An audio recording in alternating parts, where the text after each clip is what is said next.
everyone is turned against Islam. Everything, Islam is almost as if it doesn't exist, and it has to be re-established again. And there will come forward a people who will re-establish the deen from almost nothing.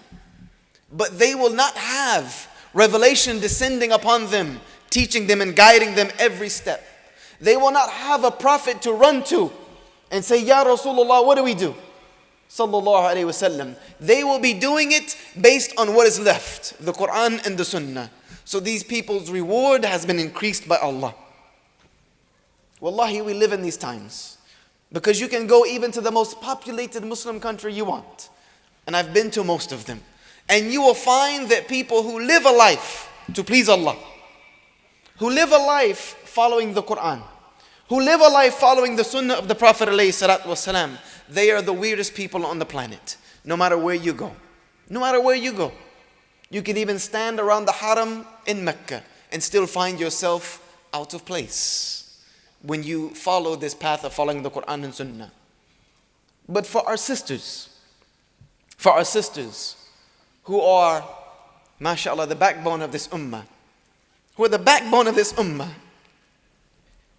you've been given a special place, a very special place, and you cannot forget it.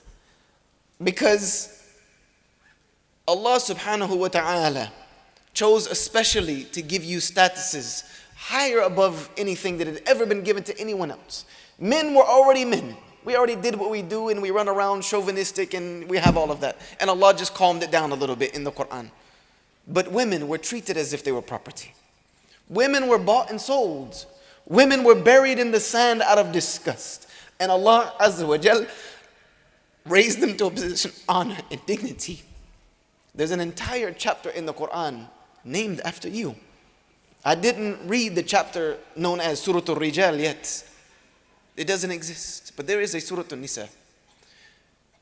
One of the greatest feats that Allah Azza wa Jal gave to a woman is that she gives birth to the next generation of humanity.